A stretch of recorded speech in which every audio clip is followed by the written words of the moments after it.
یو څو څیزونه دي مرضونه چې د سړو په نسبت دا په ښځو کې ډېر دي لکه یوه ناشکري ده ښځې د سړو په نسبت ډېرې ناشکره دي دلیل یې څه دی په بخاري شریف او په مسلم شریف کې حدیث دی حضور پاک فرمایي وی ما ته خدای پاک دوزخ وښود اریت النار فاذا اکثر اهلها النساء وی چې مې وکتل نو ښځې پکې ډېرې زیاتې وي د سړو نه ښځې ډېرې وی وبما یا رسول الله دا ښځې دوزخ ته ولې ډېرې دي وی بکفرهن وی دا په ناشکرۍ دوی ناشکره دي وی یکفرن الله وی دا الله ناشکره دي وی نه یکفرن العشیر وی دی د خاوند ناشکره دي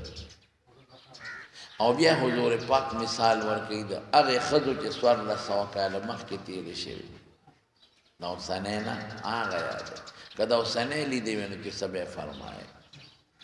وی لو احسنت الی احداهن الدهر وی که ښځې سره ټول عمر ښېګړې کې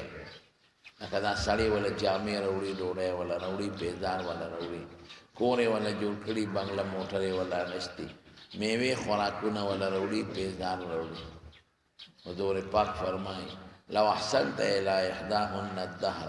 که ټول عمر ښځې سره ښه سلوک کې ثم رأت منک شیئا دومره پټینۍ غلطي درته صحیح کړه دا سوی ما رأیت منک خیرا قطو هغه ارسی بیا یری او وی اصړیا تا نه خو ما په ژوند کې چې ته خیر نه دی لیدلی سړی وایي چې کوتک وی خو د کټ د بازو په شان او د املا ته مې ولونې وی چې د خبیث لور دا جامې د پلار راوړې دا چې کومو کېړو کې ګرځي او ټقار ته وباسي دا د پلار د کور دی دا لنټري کور د پلان جوړ کړی وي او دا سار ماښام چې د میوې او کیلې راوړم او خورې نو دا د پلار راوړي سړي له غوسه ورشي چې دا ما خو بیخ وت سار نه ماښامه پورې په ګوډونو او په چارو او په خولو کې او په دوکاندارو او دله هر څه را پیدا کوم او ته ما د نه چې ته خر وځلو دا یو مرض دویم مرض یې څه دی د دین نه ناخبره خصوصا د دې بوډاګانو ښځو نه ته مونځ واورو ډېر پکې شکر دی ورځي به خو ډېرې ناخبره مونځ ته واورو ټول مونځ به یې غلط ښځو د ښځو نه زده کړې اوس خو ښځې عالمانې دي قاریانې دي مخکې خو ښځې عالمانې قاریانې نه وې نو ښځو د ښځو نه زده کړې او هغوی د خپلو زنانو نه هغوی د خپلو زنانو مونځونه یې غلط الحمدلله رب العالمین ما په خپله د یو بوډۍ نه ښځه اورېد مونځ مې ته اورم زمونږ په ګاونډ کې یو بوډۍ ښځه ما یې ترورې ته ماشه مونځ تېر کړه چې مونځ یې تېر کړه ټول یې غلط نو دعای قنوت دا تاسو وچو چې اللهم انا نستعینک مې دا تېره کړه وی والا نکفرک والا نشکرک نه ورته غریبې ما وی مونځ دې ټول غلط دی دا تا دونه منځونه وکړو ډېر مونځ ګزار یقین کوه که قل هو الله احد غریبې له ورکړه بل شانتی وي مې مونځ دې ټول غلط دی وی چپشه تاسو له نه درځي زما دا ټیک دی ما د خپلې پلان کې استاد نه زده کړی دی هغې د خپلې پلان کې استاد نه شرجره نسب ورته معلوم مې که دا دی هغه استاد یې وی نو هغې مونځونه ګډوډ دی او که د استاد یې هغه استاد یې دی وی نو هم ګډه وډه تللی او تم ګډه وډه روانې مونځ ده که د خدای نیک بخت دی وی ستاسو د سړو مونځونه غلط دی او زمونږ دا ټیک دی مونځ نه ورځي او چې کومه سپینه تیږه اینې که نه نو چپ چوپ یې جوړ کړي دا چل به کوي کومه سپینه تیږه مونځ زه حج کې هم په مینا کې یو ښځه پښتنه وه پښتنه ځکه وه چې بیا ورسره زما خبره شو چې د شیطان ورته خلک وایي جمره دې له راورسېده نو دا چلې شروع ما وی نیکبخت زیارت نه شیطان دی وی ښه او ډېرې ښځې هغې پسې کېړی راوباسي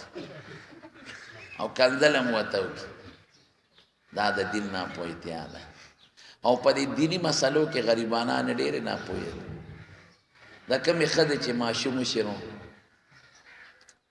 نو دا قانون دی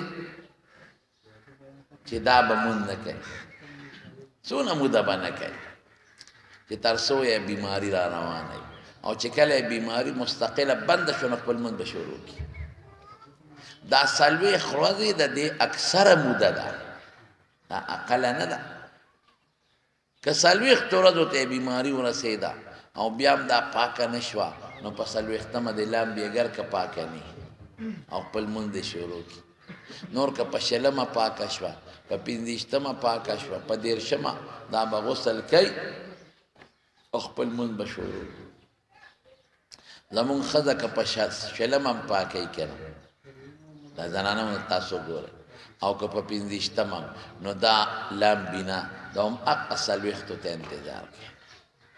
یعنی ایک وخت چې پاکه شوي لامبه مونځونه شروع کا روجې شروع کا نه دا هم حقه د څلوېښتمې انتظار کوي څلوېښتو ورځو نه مخکې ورته اوبه داسې ښکاري لکه د کلاشنکوف ګولې څلوېښتو ورځو پورې په توره چې سر تړلي او د چرګانو بیخې وویستل دونه چرګان به ستاسو په وطن کې ګیدړانو نه خوړل څومره چې ښځې د ولادت په دې بیمارۍ کې خوري ګرمې چرګې دي او چیړونه دي او مزې دي دارونه دین نه ناخبره دي خوارانې پته ورته نشته درېیمه بیماري چې پکې ده هغه بې ستري ده دا زمونږ د بانډو دا ښځې خو به په پټو سترګو جنت ته دي تاسو ورشئ پېښور ښار وګورئ ټولې ښځې بربنډې ګرځي په صدر کې او په اسلام آباد کې او په لاهور او په پنجابونو کې پتلون ښځو پرتوب غورځولی دی او پتلون کې ګرځي او کمیس یې غورځولی دی او په بنینونو کې ګرځي څومره لویه ګناه ده حضور پاک فرمایي حدیث شریف د مسلم دی مشکات شریف کې هم شته چې آخره زمانه کې به داسې ښځې کاسیات جامع به اغوستې او عاریات بربنډې به رؤوسهن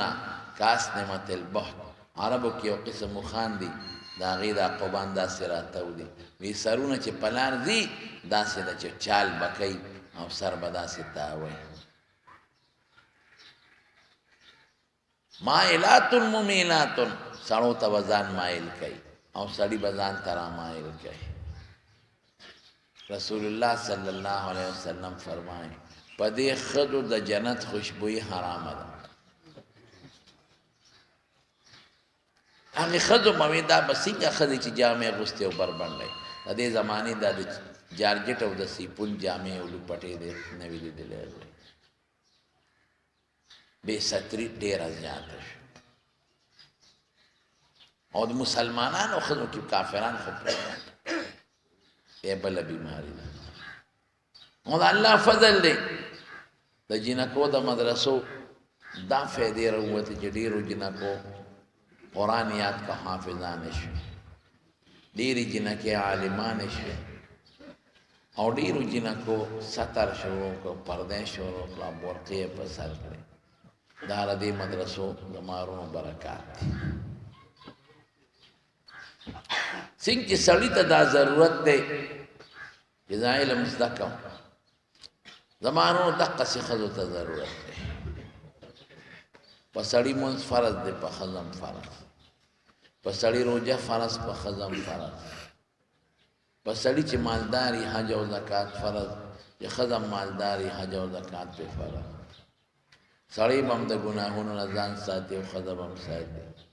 سړی به هم نیک اعمال کوي ښځه به هم کوي نو سړی خو به په مقبره کې د مولا نه زده کړي په جنازه کې به د مولا نه زده کړي د صلح او د روغې په مجلس کې به ملا صاحب تقریر کوي هغې کې به زده کړي په لاره به ملا صاحب سره رواني هلته به دې دین زده کړي مدرسې ته به ورشي د مسلې تپوس به ترې وکړي جومات ته به ورشي په کوډګۍ کې به ورسره کښېني د مسلې تپوس به وکړي ښځه به دین څنګه زده کوي دا خو جنازه کې هم د ملا صاحب تقریر نشي ویلی دا خو د صلح روغې مجلس ته هم نشي راتلی دا خو جومات ته هم نشي راتلی دا خو مدرسې تم نشیتلې نه سړو دین به کم ځای زده کوي او دې چې څنګه په سړو فرض نو په ښځو لازم نو زمارونو د دقې دیني مدرسو ضرورت دی چې ښځې پکې دین وپېژني او قرآن پکې وپېژني